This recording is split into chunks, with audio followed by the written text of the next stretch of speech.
झरने वाले पहाड़ों में बहू का ससुराल।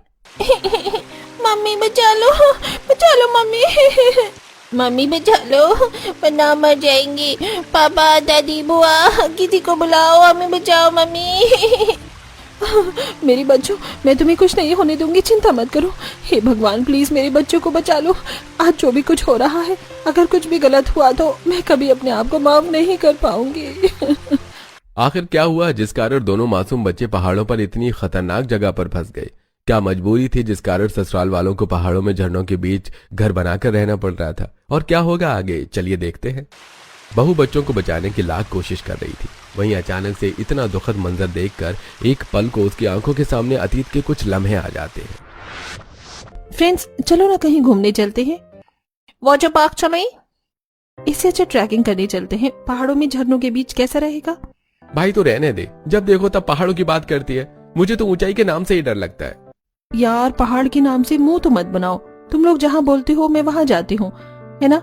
हमेशा मॉल, वाटर पार्क और बीच से अब बोर हो गई हूँ। पहाड़ पर चलो ना यार प्लीज। रोशनी के जोर देने पर सारे दोस्त पहाड़ पर झरनों के बीच जाकर एंजॉय करने के लिए राजी हो जाते हैं। एक सुबह जल्दी सभी अपना ट्रैकिंग सूट और जूते पहनकर तैयार होते हैं और साथ में मिलकर ट्रैकिंग पर जाते हैं। कुछ दूर जाने के बाद, यार अभी कितनी दूर और जाना है? मैं तो अभी से थक गई हूँ। यार मुझसे भी नहीं चला जा रहा। यार वापस चलते हैं ना। बस अब कुछ ही दूरी पर वाटरफॉल है। चलो, अब इतनी दूर ही आए हो तो वाटरफॉल का मजा लिए बिना तो नहीं जा सकते। रोशनी थोड़ी देर कहकर दोस्तों को खूब लंबी ट्रैकिंग करके झरने पर ले जाती है, जहां झरने का बहाव और गहराई देखकर तो सारे दोस्तों के पसीने निकलने लगते हैं। वहीं रोशनी बढ़िया से पहाड़ों और झरनों के बीच एंजॉय कर रही थी। ये कितना गहरा है और मेरी तो देखकर ही पसीने छूट रहे हैं। यार मैं तो पानी में पैर भी नहीं रखूंगा, बहुत डेंजरस है। रोशनी अब बस बहुत हुआ, अब चलते हैं, ये जगह ठीक नहीं है। सारे दोस्त जैसे तैसे थोड़ी देर में वापस आ जाते हैं और रोशनी बुरी तरह गुस्सा हो जाती है। माइंड को पीस देने झरनों के बीच गए थे, लेकिन तुम तीनों ने तो दिमाग की बैंड बजा दी है। दोस्त को समझाते से पहले रोशनी वहां से चली जाती है और घर आकर सारी बात बताती है। अरे बेटा, इतनी छोटी सी बात पर उदास नहीं होते, और हर इंसान को पहाड़ और झरने पसंद हो ये जरूरी नहीं है। आप तो कुछ नहीं समझती हो। पापा, मैं कब से कह रही हूँ एक घर ले लो ना पहाड़ों में, झरनों के बीच। वहाँ कितना सुकून है, हम तीनों खुशी से रहेंगे वहाँ पर। बेटा, पहाड़ों में घर बनाना बड़ी बात नहीं है, वहाँ के लाइफस्टाइल को अपनाना मुश्किल है। शहर में हर सुविधा है, पहाड़ों पर तो हफ्तों महीनों लाइट नहीं आती, और आती भी है तो 24 घंटे में 2 घंटे। बिना शॉपिंग, पार्टीज और दोस्तों के बिना रह पाओगी तुम? पापा आप उलझाओ नहीं, मुझे पता है पहाड़ों का जीवन तो हमारे शहरों के पॉल्यूटेड और शोर शराबे दिखावे वाले जीवन से अच्छा है। रोशनी अपने परिवार वालों को खूब मनाती है, लेकिन उसके पापा एक नहीं सुनते। वहीं एक दिन जब रोशनी कॉलेज गई होती है, देखिए रीमा जी, हमारी लाडली के लिए रिश्ता आया है, बताओ तो कैसा है लड़का? ये लड़का तो काफी अच्छा है जी, बस रोशनी को पसंद आ जाए। जब रोशनी घर आती है तो माँ पापा उसे लड़के की फोटो दिखाते हैं। ये क्या है माँ, मुझे शादी नहीं करनी। और पापा, मैं पहले ही कह देती हूँ कि मुझे पहाड़ों के झरनों के बीच में ससुराल चाहिए। जब ऐसा कोई रिश्ता मिले तो आप मुझे बताना। बेटा, तेरा दिमाग फिर गया है क्या? पहाड़ों में झरनों के बीच जैसा ससुराल सिर्फ फेरी टेल्स की कहानियों में हो सकता है, रियल में नहीं। और दीपक बहुत अच्छा लड़का है, वो तुझे बहुत खुश रखेगा। मैंने उसके पापा योगेश जी से बात कर ली है। अच्छा घर परिवार होने के कारण रोशनी ज्यादा कुछ कह नहीं पाती, बस उसे इस बात का मलाल था कि उसे झरनों वाला ससुराल नहीं मिला। करवा दो शादी, आज नहीं तो कल पहाड़ों में अपने झरनों वाला ससुराल जरूर बसाऊंगी। कुछ दिनों बाद जीवन जी लड़के वालों को घर बुलाते हैं। लड़का लड़की एक दूसरे को पसंद करते हैं। दीपक, मेरा हमेशा से ही एक सपना है, मेरा पहाड़ों में झरनों के बीच घर हो। तुम्हारे सारे सपने मैं पूरा करूंगा, तुम चिंता मत करो, बस मेरे घर वालों को कभी तकलीफ मत देना। जिसके बाद दोनों फैमिली पंडित बुलाकर शादी की डेट भी निकलवा देते हैं, और कुछ ही दिनों बाद बड़े ही धूमधाम से दीपक और रोशनी की शादी हो जाती है। और रोशनी दीपक के घर आ जाती है और सभी उसका बड़े अच्छे से स्वागत करते हैं। मेरी प्यारी भाभी का नए घर में स्वागत है, अंदर आओ बहू। रोशनी घर में आकर बड़ों के पैर छूकर आशीर्वाद लेती है और फिर काव्या रोशनी को उसके कमरे में ले जाती है। कैसा लगा घर? ठीक ही है जी, लेकिन पहाड़ों पर झरनों के बीच बने घरों की बात ही निराली होती है। अरे मेरे ख्वाबों की रानी, कभी अपने ख्वाबों से बाहर आओ। देखो कितना प्यारा रूम डेकोरेट किया है, तुम्हारे पसंद के कलर लगवाए हैं और पूरा घर रेनोवेट करवाया है ताकि तुम्हें परेशानी ना हो यहाँ आने के बाद। बहुत अच्छा लग रहा है जी, घर बहुत सुंदर है। जिसके बाद दीपक रोशनी के गले लग जाता है। अगली सुबह रोशनी जल्दी उठकर खाने की तैयारी में लग जाती है कि तभी सुनीता और योगेश जी वहां आते हैं। सुनीता बहू, ये तुम्हारी मुंह दिखाई का नेक, और बेटा दीपक, ये तुम दोनों के लिए हम दोनों की तरफ से छोटा सा तोहफा है। इसमें क्या है पापा? अरे अब लिफाफा खोल कर तो देखो, तब पता चलेगा। दीपक लिफाफा खोलकर देखने लगता है।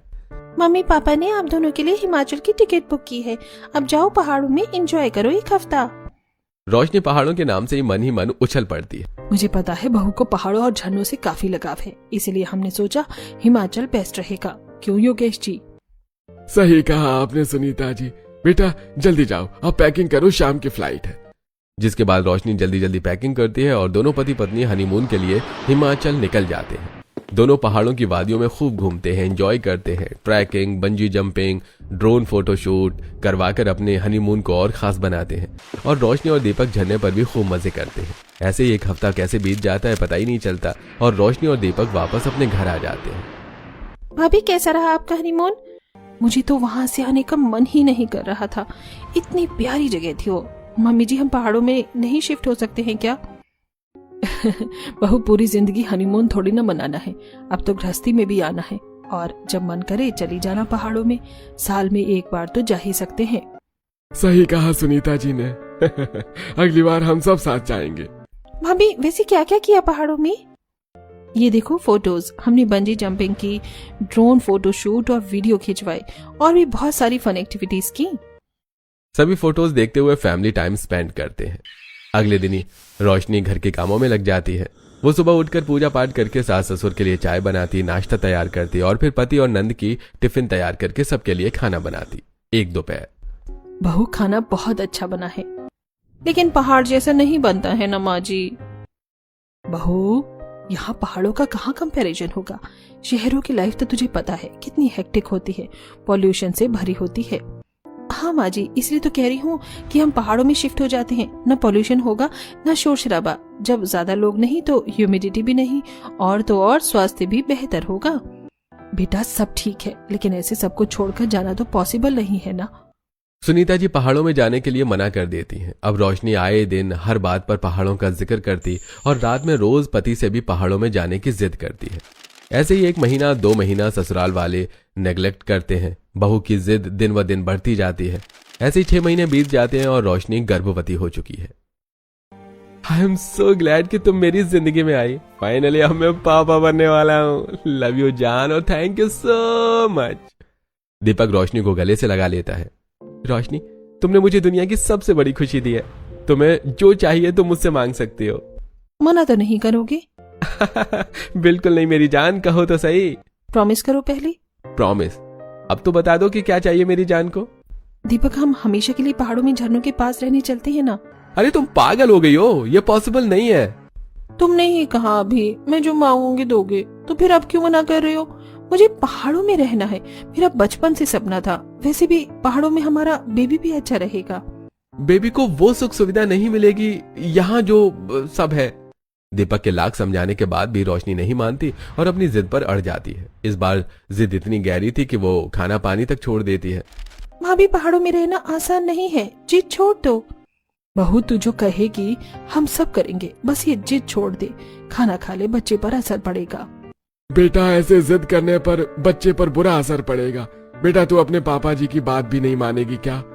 मैं बस पहाड़ों की झरनों के बीच रहना और अपना ससुराल चाहती हूँ। मेरा ये सपना ऐसा लगता है सपना ही रह जाएगा, इसलिए अगर अब नहीं पूरा हुआ तो कभी नहीं। और दीपक जी ने मुझे वचन दिया है, अगर आप लोगों ने मेरी ये बात नहीं मानी तो मैं भूखी मर जाऊंगी, लेकिन खाना नहीं खाऊंगी। घर वाले बहू को बहुत समझाते हैं, न मानने पर उसके पेरेंट्स भी बुलाए जाते हैं। बेटा मान जा, पहाड़ों में बहुत तकलीफ है, वहाँ ऐसी सुविधाएं नहीं मिलेंगी। बेटा ऐसे कब तक जिद पर अड़ी रहेगी? सब आप लोगों की वजह से ही हो रहा है। आप लोगों ने मेरी पहाड़ों में शादी कराई होती तो ये ना होता। अब मम्मी पापा आप लोग जाओ, ये मेरे ससुराल का मामला है। बेटी की ऐसी बात सुनकर रीमा और जीवन चुपचाप वहां से चले जाते हैं। ऐसे ही 4 दिन बीत जाते हैं। बहू की हालत खराब होती जा रही थी, लेकिन वो जिद पर अड़ी थी। आखिर में थक हार कर सभी को रोशनी की बात माननी पड़ जाती है और शहर का घर, गाड़ी सब बेचकर पूरा परिवार पहाड़ों में झरनों के बीच रहने के लिए निकल जाता है। शहर से लंबा सफर तय करने के बाद फाइनली सभी पहाड़ों पर पहुंच जाते हैं जहां ढेर सारे झरने थे। I love this view. मैं रोज ऐसा व्यू देखूंगी। अब हम रहेंगे कहाँ और खाएंगे क्या? यही पहाड़ों के बीच रहेंगे और कहाँ। वो वहाँ ढेर सारे झरने हैं ना, उसी के बीच में घर बनाएंगे। वो जगह देखकर घर वाले बहुत ज्यादा शॉक हो जाते हैं। काफी खतरनाक जगह थी वो। अरे वहां रहना खतरे से खाली नहीं है। मैं रहूंगी तो वहीं रहूंगी, मैं कुछ नहीं जानती। रोशनी की जिद के आगे मजबूर ससुराल वाले उसकी बात मान जाते हैं। ससुर और पति झरने के बीच पहाड़ खोदकर एक बड़ा सा घर बनाते हैं। वहां बांस से बाहरी खुली जगह पर घेर कर ग्रिल लगाते हैं ताकि कोई भी पहाड़ से नीचे न गिर सके।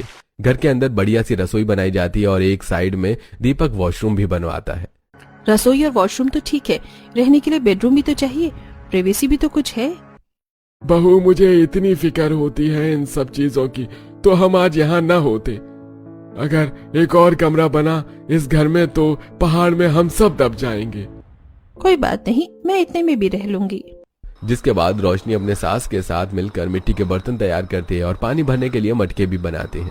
साथ ही मिट्टी का चूल्हा तैयार करती है। जिसके बाद सभी झरनों के बीच पहाड़ पर बने घर में रहने लगते हैं। घर बेचकर मिले पैसों से दीपक और योगेश जी रोजी रोटी के लिए थोड़ी सी जमीन खरीद कर वहां खेती करना शुरू करते हैं और उससे जो भी अनाज और सब्जी उगते वो उनके रोजमर्रा के काम में आती है और बची हुई बेच देते हैं। ऐसे ही दिन बीत रहे थे। 9 महीने कैसे बीत गए पता ही नहीं चला। रोशनी एक प्यारे से बेटे को जन्म देती है। अरे मैं दादा बन गया। सुनीता जी देखिए तो कितना प्यारा लल्ला है। लाओ माँ पापा, मैं भी तो देखूं मेरा भतीजा। सभी बच्चे की नजर उतारते हैं। अगर अभी हम शहर में रह रहे होते तो लल्ला के लिए सोने की चेन और कमरबंद बनवाती, लेकिन इस बहू ने सब सत्यानाश कर दिया। जितना पेनलेस डिलीवरी यहाँ हो गई है ना माँ, शहर में होती तो सी सेक्शन के बिना डिलीवरी ना होती। तभी कुछ पड़ोसने वहां आ जाती हैं। मुबारक हो बहन जी, बहुत प्यारा बच्चा है। हमें तो पता ही नहीं, हमारे पड़ोस में और भी कोई लोग रहने आए हैं। आज ही बच्चे की आवाज से पता चला। अब मिलती रहना बहन। ऐसे ही दिन बीतते हैं। बहू का बेटा सोनू बड़ा होने लगता है।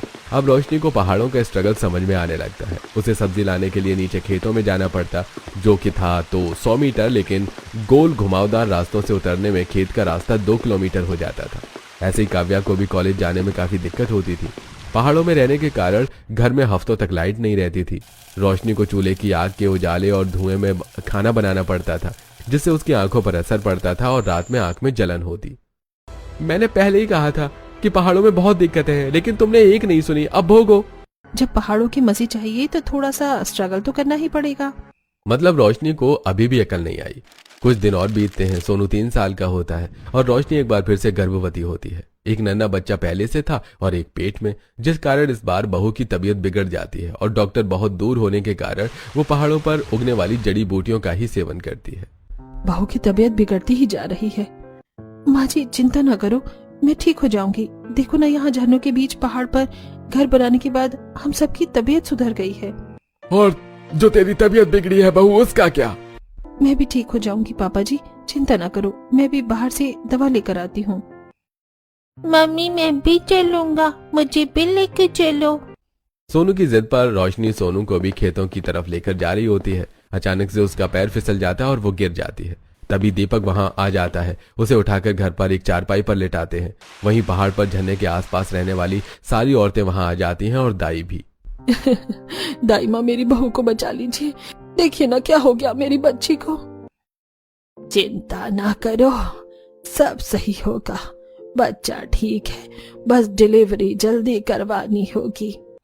जिसके बाद सारी औरतें बहू के चारों तरफ कपड़ा लपेट देती हैं और दाई माँ बहू की डिलीवरी करवाती हैं। इस बार रोशनी को प्यारी सी बेटी होती है। मुबारक हो, लक्ष्मी आई है। आज घर वाले बहुत खुश थे और रोशनी भी। ऐसे ही कुछ दिन बीत जाते हैं। अब रोशनी की तबीयत ठीक हो गई थी और बच्चा भी तंदुरुस्त था। देखा जी, मेरे बच्चों को पहाड़ों में पालने का डिसीजन गलत नहीं था। मेरा झरने वाला ससुराल तो और भी सुंदर हो गया अब, जब से ये दोनों बच्चे मेरी जिंदगी में आए। अब तो मुझे भी लगता है कि नियति को शायद यही मंजूर था। कई साल बीत गए, अब धीरे धीरे मन लगने लगा है यहाँ पे। पहाड़ों में स्ट्रगल करते हुए और 5 साल कैसे बीत जाते हैं पता ही नहीं चलता। अब बेटी रिंकी 5 साल और सोनू 8 साल का हो गया था। रोशनी दोनों को खुद से स्कूल छोड़ने जाती और लेने जाती। वहीं काव्या अपनी माँ पापा की सेवा और घर के काम में भाभी की मदद करती। बचपन से सोचती थी पहाड़ों के ससुराल में जाकर ऐश करूंगी, लेकिन मैं तो थक जाती हूँ डेली की भागदौड़ से। ये पहाड़ बहुत खतरनाक है। अब तो नीचे खेती करने जाने की हिम्मत ही नहीं होती जब से शरीर और बुद्धि हो गई है। सही कहा जी आपने। यहाँ तो आए दिन झरने के पानी के कारण फिसलन भरा रहता है, गिरने के चांस भी रहते हैं। बहू तो संभल कर रहना।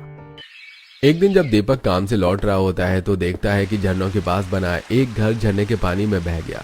घर के सारे लोग भी उसी के साथ बह गए। ये देख दीपक डर जाता है और घर पर जब अपनी बीवी को बताता है तो घर की मरम्मत नहीं हुई होगी इसलिए ऐसा हुआ उनके साथ। ये जरूरी नहीं ना कि हमारे साथ भी वही चीज हो। बहू जो भी हो, बच्चों का ख्याल रखना कि बालकनी में ना जाए। अभी बहुत छोटे हैं ये, और हमारे घर के साइड से तो बड़ा वाला झरना बहता है। आप बेफिक्र रहो माँ जी। फिर रोशनी अपने काम में लग जाती है। ऐसे ही दिन बीत रहे थे। फिर एक दिन, भाभी में मम्मी पापा हम लोग बुआ के यहाँ जा रहे हैं, शाम में आ जाएंगे। मैं खेतों में जा रहा हूँ, शाम तक आऊंगा। ठीक है जी, आप लोग जाइए। बच्चों पर ध्यान देना बहू। जी माँ जी। वहीं सबके जाते ही सारा दिन बच्चे संभालती रोशनी थक जाती है और थकान से बिस्तर पर सो जाती है। वहीं दोनों बच्चे रिंकी और सोनू कब बालकनी में पहुंच जाते हैं पता भी नहीं चलता। भैया देखो ना कितना सुंदर नजारा है। ये झरना देख कितना सुंदर दिख रहा है, दूध जैसी चमक रहा है। मैं छूकर दिखाऊं? नहीं नहीं मैं छूंगी इसे तो। नहीं नहीं मैं छूंगा पहले। और इस तरह दोनों बच्चे बांस से बने ग्रिल बाउंड्री पर चढ़ जाते हैं और झरने के पानी से भीगी लकड़ी के कारण उनका पैर फिसल जाता है और वो गिरने ही वाले होते हैं कि रोशनी की नींद खुल जाती है और वो बच्चों को देखकर घबरा जाती है और जल्दी से बच्चों को पकड़ने के लिए भागती है। बच्चे झरने के पानी के साथ हजारों फीट ऊंची पहाड़ी से जमीन की ओर गिरते, इससे पहले रोशनी उन्हें हाथों में पकड़ लेती है। मम्मी मम्मी बचा लो। मम्मी हम अन्ना नहीं चाहते, प्लीज बचा लो मम्मी। मेरे बच्चों में तुम्हें कुछ नहीं होने दूंगी, चिंता मत करो। रोशनी दोनों बच्चों को कसकर पकड़े रहती है और ऊपर खींचने की जी तोड़ मेहनत करती है। वहीं बाहर से बांस चरमराने लगता है और रोशनी भी गिरने की कगार पर थी। तभी दीपक वहां आकर रोशनी को संभालता है और दोनों बच्चों को बचाता है। मेरे बच्चों ठीक तो होना तुम? हाँ मम्मी हम ठीक है। थैंक यू मम्मी पापा हमें बचाने के लिए, वरना आज तो हम मर जाते। चुप, आज तो कह दिया, लेकिन आज के बाद ऐसी बात कहना भी मत। बच्चों गंदी बात है। दीपक दोनों बच्चों को गले से लगा लेता है। तभी रोशनी फूट फूट कर रोने लगती है। तब तक सास ससुर नंद भी वहां पहुंच चुके थे। क्या हुआ रोशनी, तुम रो क्यों रही हो? आज मुझे एहसास हो रहा है कि मैंने अपने साथ आप लोगों की लाइफ भी किस तरह बर्बाद कर दी। इस झरने वाले पहाड़ में ससुराल बनाने के चक्कर में मैंने अपने बच्चों का भविष्य अंधेरे में डाल दिया। वहाँ शहर में हर सुविधा थी, पहाड़ों में झरने के बीच रहने के चक्कर में मैंने सब त्याग दिया। आज यही पहाड़ और झरने मेरे बच्चों की जान ले लेते। मेरे बच्चों को आज कुछ हो जाता तो मैं खुद को कभी माफ न कर पाती। बेटा आप पछताए हो क्या जब चिड़िया चुग गई थी। सब कुछ बिक गया, बर्बाद हो चुका है। अब हम चाहकर भी वहां जा नहीं सकते जहां हमारा सब कुछ था। और इस तरह हमेशा के लिए संघर्ष करते हुए रोशनी पहाड़ों पर अपने झरने वाले ससुराल में रहने लगती है।